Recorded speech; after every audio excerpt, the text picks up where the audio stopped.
Bagheera ಬಗ್ಗೆ ಒಂದೆರಡು ಮಾತು ನಾನಲ್ಲ, ನೀವು ಆಡಬೇಕು. ನಿಮ್ಗೆ ಇಷ್ಟ ಆಯ್ತಾ ಟೀಸರು? ತುಂಬಾ ಇಷ್ಟ ಆಯ್ತು ಸರ್, ತುಂಬಾ ಇಷ್ಟ.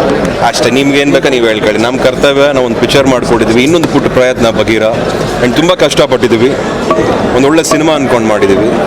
ಆ್ಯಂಡ್ ಎಲ್ಲ ವರ್ಗದ ಆಡಿಯನ್ಸ್ಗೂ ರೀಚ್ ಆಗಬೇಕು ಅನ್ನೋ ಒಂದು ಕತೆ ತೊಗೊಂಡು ಒಂದು ಯೂನಿವರ್ಸಲ್ ಸಬ್ಜೆಕ್ಟ್ನ ಅಂತ ಇಟ್ಕೊಂಡು ಮೈಂಡಲ್ಲಿ ಬಗೀರಾ ಚಿತ್ರ ಮಾಡ್ಕೊಂಡಿದ್ದೀವಿ. ಸೊ ಹಾಗಾಗಿ ಬಗೀರಾ ಚಿತ್ರ ನೋಡಬೇಕು ರಿಲೀಸ್ ಆದಾಗ ನೀವೆಲ್ಲ ಅಂತ ಈ ಮೂಲಕನೇ ಇವಾಗಲೇ ಕೇಳ್ಕೊತಾ ಇದ್ದೀನಿ.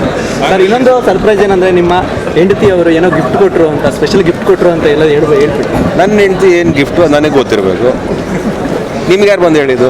ಸರ್ ಹಂಗೆ ಏನು ಜನ ಏನು ನನ್ನ ಹೆಂಡತಿ ಅಂತ ತಪ್ಕೊಂಡು ಮುತ್ಕೊಟ್ಟಿರ್ತಾರೆ, ಅದೇ ಗಿಫ್ಟ್ ನಮಗೆ. ಆ್ಯಂಡ್ ಅದಕ್ಕಿಂತ ಜಾಸ್ತಿ ಇನ್ನೇನು ಎಕ್ಸ್ಪೆಕ್ಟ್ ಮಾಡಲಿ. ಮದುವೆ ಆಗಿ it's almost since 20 years.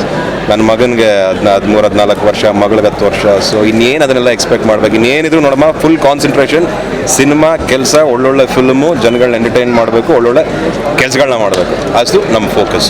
Sir, Prashanth Neel sir ಒಂದ್ಸತಿ ಹೇಳಿದ್ರು, ನಾನು ಮುರಳಿ ಅವ್ರಿಗೆ ಒಂದು ಸಿನಿಮಾ ಮಾಡೇ ಮಾಡ್ತೀನಿ ಅಂತ ಹೇಳಿದ್ರು. ಯಾವ ಸರ್ ಆ ಸಿನಿಮಾ ಮುಂದೆ ಆದಷ್ಟು ಬೇಗ ಅದು ಬರುತ್ತೆ. ಅಂದರೆ ಏನಂದರೆ ಅವರು ಸ್ವಲ್ಪ ರೆಡಿ ಮಾಡ್ಕೊತಾ ಇದ್ದಾರೆ, ಅವ್ರದ್ದು ಬೇರೆ ಸಿನಿಮಾ ಇದೆ. ಅವ್ರಿಗೆ ಯಾವಾಗ ಆ ಒಂದು ಕಂಫರ್ಟ್ ಝೋನ್ ಸಿಗುತ್ತೆ ಸೇರ್ಕೊಳ್ತೀವಿ ಅಂತ ಹೇಳಕ್ಕೆ ಇಷ್ಟಪಡ್ತೀನಿ.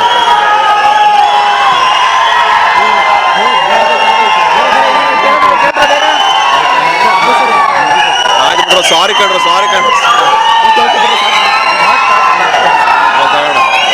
ಆಮೇಲೆ ಪ್ಲ್ಯಾನ್ ಮಾಡೋಣ, ಬಿಡ್ತೀನಿ ಒಂದು ಸ್ವಲ್ಪ ಹೊತ್ತು ಆಗಲಿ. ನೀವೇ ಸ್ವಲ್ಪ ಎಂಜಾಯ್ ಮಾಡಿ, ಆಮೇಲೆ ತಗೋಣ ಒಂದು ಸ್ವಲ್ಪ ಹೊತ್ತು.